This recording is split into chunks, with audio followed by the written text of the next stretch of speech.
Football season ended, and I don't know if it was the coach's idea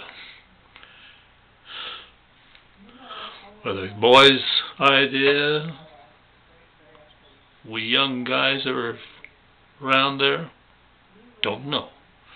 But all of a sudden we've got a faculty versus the team football game. Now, you know, they've been playing tackle football. This was just to be touch football because we weren't going to be in pads. I can't remember if the kids were in their pads or not. But what I do know is that game turned into a real game, far too serious.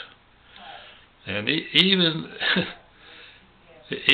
though you're not padded, you can do damage, and you can get damaged by people that go all out. So I had to have time out and a little discussion with the adults. Hey guys, we're not out here to prove our manhood. We're not out here to beat these kids, and we're not out here to make them feel that they're having to rough us up, beat us up, in order to establish their manhood.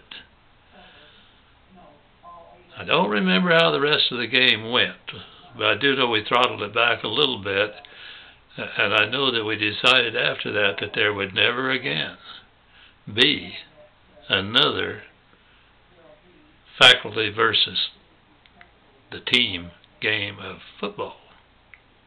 And in fact, I don't think we ever did one in basketball or anything else. One of those things that should be a one-time learner, and we learned.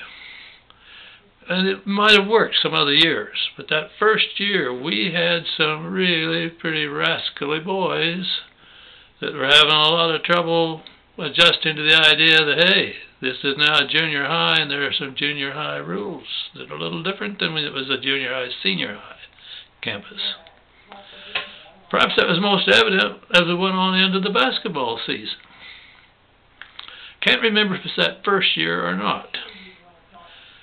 But a young man that I came to admire and enjoy and like a great deal, Jerry Helatic, didn't get picked by the coach to be one of the 12 or 15 or whatever it was boys that he kept out for the basketball squad. What did Jerry do? He whipped the kid that was the last one picked after school that day. Now that's not hardly sportsmanship. So Jerry and I had been getting a little bit acquainted already beforehand, but we got better acquainted over that situation. Well, a boy that did make the basketball team was Smokey Barnes. And Smokey wasn't a bad basketball player, but he wasn't a starter, and he wasn't the sixth man. I just don't know exactly where he did fall in line. But after watching that, I can't remember, maybe 1 year, 2 years. Probably 2. We got a wrestling coach in there that was really a good wrestling coach, Jay Sandoval.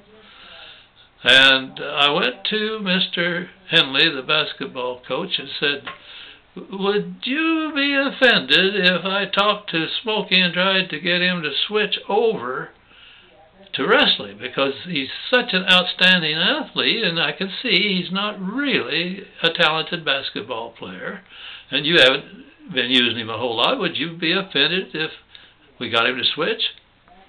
He said, the way basketball is played today, with speed, speed, speed, he'll probably never be any further up the chain of success to play in high school than he is right here with me, so I wouldn't object at all.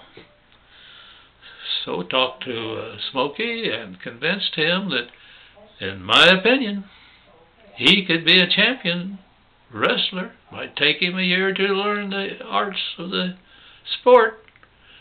But would he consider switching next year? Yes, he would. So when he came into the 9th grade season for wrestling, Smokey Barnes, heavyweight. And he was so much bigger than the other kid we had. I don't think anybody. Jim Sears was a big, strong boy, but he was nowhere near as big as Smokey. So he was our heavyweight wrestler on the team. First meet, he squashed the other kid. Just went out there and threw him down, laid on him, and pinned him for the count. Match is over. And that went on right down the line through the first 4 or 5 matches. Well, then came the day they went down to Wheat Ridge, and a boy just as big or bigger, who had been wrestling as a 7th grader, maybe even wrestled as a kid before that. You know, a lot of these places have these little tiny guys get into wrestling. He picked Smokey up. I wasn't there, but the coach told me later when Smokey wanted to quit. He said that boy picked Smokey up, spun him, slammed him. You know, they have to go down on their knees before they actually slam him on down, and pinned him and hurt him and scared him. And Smokey didn't quit, but he lost some of his enthusiasm. And I think I need another one to get into that a little further.